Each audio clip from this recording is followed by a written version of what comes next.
Welcome back to another Aussie Redcast after what was ultimately a very disappointing evening for Liverpool supporters here in Australia.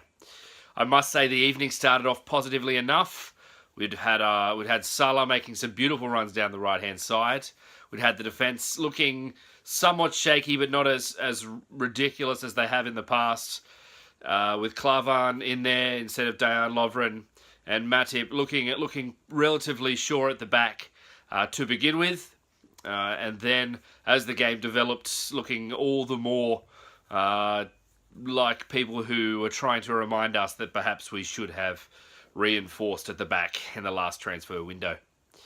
I guess the moment of the game hinged on Sadio Mane going gung-ho for that ball, and the rest, if you have seen any of the footage, was quite a crunching boot to head to poor Ederson, the Man City keeper. Sadio Mane gets a straight red and will miss the next 3 games, which I believe are West Brom and Leicester in the Cup and Leicester in the League.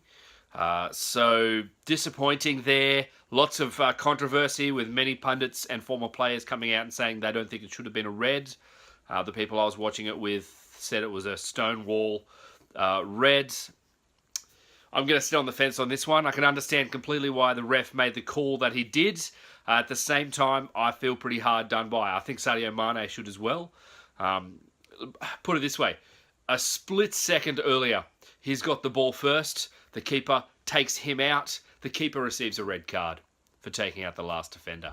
So it just shows you the speed at which things happen in football. Very frustrating for us. At that point, 1-0 down after some pretty terrible defending from Liverpool, allowing Sergio Aguero to beat the offside trap and sink one very easily, too easily. The second goal for me, very, very disappointing, not tracking runners. Also, I think Mignolet should have come off his line. If somebody's heading the ball in basically the 6-yard box from across, the keeper needs to take 3 steps and punch that into the next stadium. And for him to wait, to take a couple of little half steps back, I don't think was good enough. But blame is everywhere for many of the goals in this game. Very frustrating.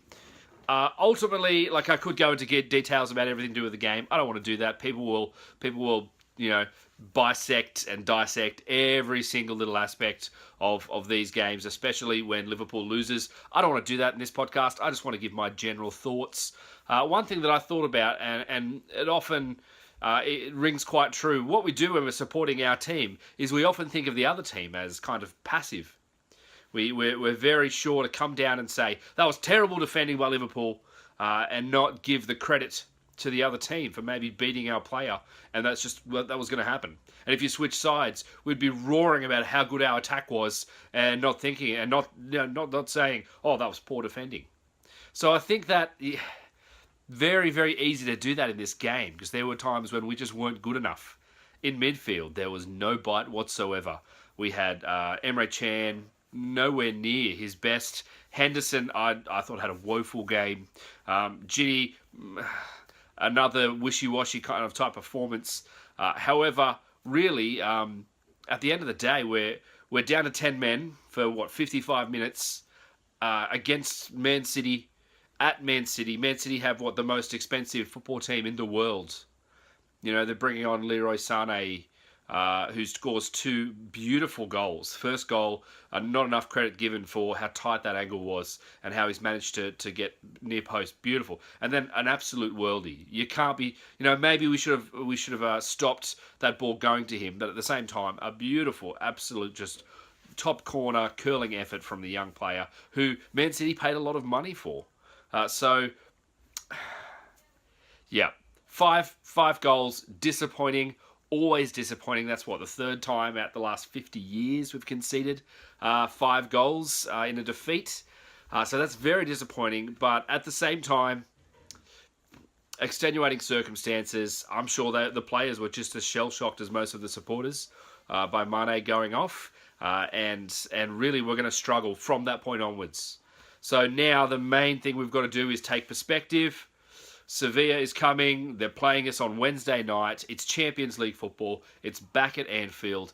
Every supporter has to get there and has to give their all in making the boys feel welcome, making them feel like they can get back up and they can show and they can make up for ultimately what was a poor showing by putting Sevilla to the sword and starting our Champions League campaign off on a great positive note, couple of goals and a victory. 3 points is what we need from this, from probably the team that I think will be going for first and second for in this group.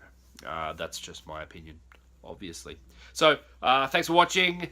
Disappointing game. Hopefully, I'll have a much quicker and much more upbeat assessment of our performance against Sevilla in a couple of days. See you then.